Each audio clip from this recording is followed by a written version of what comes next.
Hi, everyone. Welcome to this info session for Study Abroad 2025, which is entitled Urbanization of the East, Vietnam, Cambodia, and Thailand. I am Kevin Keenan. I'm an associate professor in the Department of Geography, Planning, and Sustainability at Rowan University, and I will be leading this study abroad next spring. Now, I just wanted to show you a picture here on the left. This is the group of students. There were 26 students that attended study abroad with me to Europe this past spring. It was an amazing experience. You can see our happy students here, along with a chaperone and the tour director from EF Tours who helped us. But I just want to show you this is an amazing experience for students. And in 2025, I will be doing the trip to Southeast Asia. So I hope you can join me. Just a reminder in the chat, but those of you who are watching this not in real time, there is a sign-up sheet that is on the program website, also linked from the program website, but the address is there. You can sign up to list your email address and your name. This does not mean you're committing to the trip yet, but I will keep in touch with any students who have added their information there during the fall semester. And then there's also a program website, which has all of the information about the program, including a copy of this video of this presentation, so you can access it at any time that you would like. So, and the program website is there. If you can't find any of these things, you can always just email me and I will send you the links to them. Now, the goals for today are to introduce the sponsoring professor, which is me, and the tour guide. We'll talk a little bit about the benefits of study abroad and the learning outcomes for this program. We'll review the itinerary and cost. And then we'll talk about the upcoming schedule and how to register for this program. And then I'll remind you again about the sign-up sheet to keep in touch. So this is me. You can see me here on the video, but this is a picture of me from a few years ago when I first started at Rowan. I should probably update that. But I am an associate professor in the Department of Geography, Planning, and Sustainability. My PhD is in geography, but I am also certified as a planner through the American Institute of Certified Planning. That's an urban planner. I teach history and theory of planning, as well as cultural and world regional geography. I've taught world regional for many, many years. So going to Southeast Asia is definitely something that I want to do, and I want to bring students on this amazing experience to what I call an underappreciated part of the world. And then I do have experience with study abroad to London and Paris. I did that in 2018. And then this past spring, I did London, Paris, Florence, and Rome. So I'm experienced in working with our provider and with taking students abroad. So I just wanted to mention that to you. There's also going to be another professor involved in this study abroad. If we get past the number of 15 students, then we are able to bring a second faculty member, and that is Dr. Chuck McGlynn, who's also in the same department, the Department of Geography, Planning, and Sustainability. He has his PhD in geography, and he also teaches the course Geography of Asia, so he's very well versed in this part of the world. And he has also traveled extensively here. He has family connections. He has a son who is in the military. So he has had a lot of exposure to this part of the world. So you'll have two, well, definitely me, but potentially Dr. McGlynn as well, to be assisting us and educating us on this area of the world. Rowan also requires that we work with a logistics provider that is EF Tours, which means education first. They are a world leader in international education. This is their claim. They have more than 1 million students have experienced their programs each year. They have 55 plus years of experience, 600 schools and offices in 114 countries. They create an all-inclusive experience for us, from the airfare to the hotels to the travel within the countries. They have expertise in safety, and they have a proven safety record during COVID, and they're committed to equity and inclusion, sustainability, and accessibility for their programs. I did use EF Tours for the London, Paris, Florence, and Rome trip this past spring, and I had a great experience with them. They do have safety measures, and I know that's important to students and parents of students very often. So we will have a 24/7 personal tour director. Regardless of how many students we have, we will have an EF person with us all the time. They'll be in the hotels with us, on the buses with us, all within the country, traveling with us. EF has a local presence and safety teams in the country. They have a 24-hour emergency response line and real-time incident response. So if something goes wrong, they will help us. They did have enhanced safety measures and protocols to align with COVID-19, depending on the variation in policies by country. There's also a peace of mind insurance policy included for all travelers. That means that if something goes wrong in the country before we leave to go there, EF will reschedule the trip. If we can't go there for some reason, they will provide us with a comparable trip. So if there's some major disaster or something like that that happens, we will not lose our opportunity to go abroad. Excuse me, and they have additional safety support policies that you can read about. Their website is at the bottom. Now, let me transition to this question. Why should you do a study abroad? If you're thinking about study abroad, or you're thinking about how to talk to your parents or loved ones about why you might want to do a study abroad, there are some real benefits. One, the data shows that students who do a study abroad tend to have higher GPAs than those who don't. Also, doing a study abroad allows you to add that to your resume, and it shows to a potential employer your international exposure and your appreciation of other cultures. So it helps build your profile as a strong employee for the future. There was also research done related to job security. So 93% of students who study abroad and entered the workforce were employed within 6 months of graduation, compared to 49% of those who did not study abroad. So there's maybe some benefits with securing a job, helps you stand out a little bit. And also salary, students that travel tend to have higher salaries than those who don't. Now, some of this, I just want to say as a researcher, some of these data points could be a question of chicken and egg sort of thing. Like, is it the really good students who do study abroad, and then those really good students are going to have higher GPAs and more job opportunities? Or is it that the study abroad causes those things? So I just want you to think about that, but you're already making the first step, which either way it is, you are here to learn about this and you're interested in doing a study abroad. So that's a testament to your future and the investments that you want to make in it. You also will develop critical skills. There's a course component. We're going to learn about the societies that we're going to, the countries, the history, some of the ways of thinking about the world that are not Western informed. We will be in another place with a different culture, and that will help us see the world differently.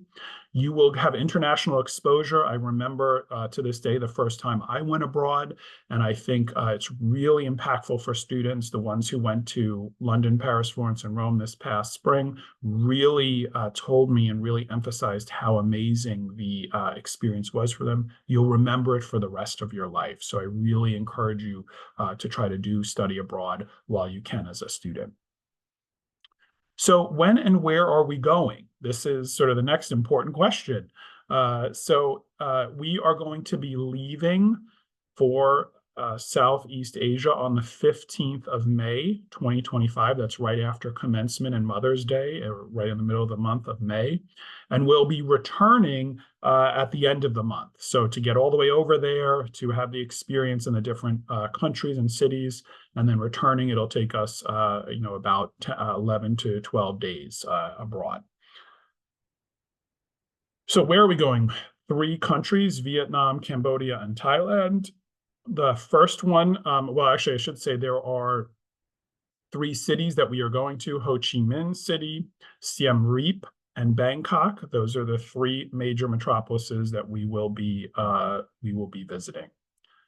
So highlights. So Ho Chi Minh City first, we are going to learn and keep in mind this is a part of the world that has had incredible militarization, colonialism, globalization is processing there. So while we're in Ho Chi Minh City, uh, which is in Vietnam, we will see, excuse me, some of the history of the militarization of this area, in addition to seeing the major cultural spaces and places of this country.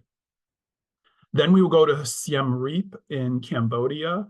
We will view this major cultural center, the Angkor Thom Temple complex. We will see a variety of cultural depictions and cultural experiences in this country. We will definitely take in the temples and these places of worship and community centers here. And then we will also have a trip on to see a floating fishing village, which shows the presence of the subsistence economy that still exists there, even while this part of the world is being globalized, particularly with manufacturing. So we'll really get to see what the cultural and economic side of this country. And then we go to Bangkok. We will have a tour of Bangkok. We will again visit some of the major cultural, symbolic, and community sites here. We will see the natural systems, the river systems, and then also some of the religious places here, and really get to experience again the culture and the community that exists in this part of the world. Now, through these visits, this is what I want you to accomplish. So one, you're going to discuss the major features of the Southeast Asian realm. That's both the natural environment, but also the cultural system. So you're learning about how nature and our environment supports the society and how society then impacts nature. So we're going to be talking about those things. And that's just the point that I'm mentioning. Analyze how the regional and local environments support specific cultures and ways of life in this part of the world. You will identify the impact of capitalist economic systems. We're going to talk about how this region is changing, particularly with the growth of manufacturing. Sometimes if you look at, if you do commodity chains on products you have, you will just trace them back to Southeast Asia. And we will also look at how each of these cities are different, how the expressions within these countries are differing based on the impact of capitalism and globalization. We are going to identify the impact of colonial processes, including historical geopolitical strategies and U.S. military interventions in each country and city visited. And keep in mind, right now, in the current moment, as China rises as a major global economic power and a competitor to the U.S., this area has again renewed importance, particularly Vietnam with its coastline. Again, renewed importance in this part of the world that is going to be dominating the headlines during your lifetime. And then the last goal is to adopt a global South critical lens to studying urbanization and economy. So, getting students to think as a starting point from somewhere else, from a different perspective, rather than starting from the one we're very familiar with, which is the one we've learned our whole lives. If you're from the US, is that global North perspective. So we want to sort of suspend that perspective and learn how to approach questions and understanding of the world from the global South perspective. So if you're interested in this, you have to take a course in the spring of 2025, among other things. But the two courses, if you're an undergraduate student, you would take GEOG 16250. This is called Study Abroad Urban East. I had to collapse the title just to get it in there. And then if you're a graduate student, you take 16550, same title. Both are worth 3 credits. Now, key things about these courses, we're not going to meet every week. It's going to be roughly every other week, so 7 times for the semester on Zoom on Tuesday evenings from 5:30 until 8:15. So just be once a week, every other week on Zoom. So we're not going to have in-person class. You will all receive the 3 credits, which count as institutional credit. But if you want these courses to count in your major, whatever major that may be, you have to ask your advisor and your department to have it count. So if you're in my department, geography, planning, and sustainability, these courses will count for you, will make that happen. But if you're in any other department, you need to make sure, if you want it to count towards your major, that your department agrees to make those changes. There is also a $200 course fee that is leveraged when you on your tuition when you enroll in these courses. So that's separate from the program fees. I just want to mention that. So how much does this cost? The EF Tours fee is $5,729. That includes all travel expenses, including flight to and from Southeast Asia, hotels, all breakfasts, and 5 additional meals. That's dinner and lunches. And then you'll need to budget for your additional food and spending money, as well as the course fee that I just mentioned. So if you want to do this, what to do next? You should sign up in the Google Doc with your email. I will stay connected with you to show all who show interest.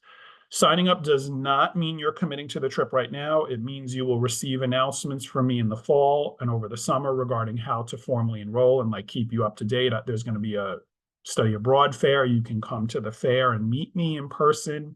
I'm happy to talk to anyone. If your parents want to talk to me or anyone else, loved ones, I'm happy to talk to them about this trip. And of course, I'm happy to talk to you about it as well.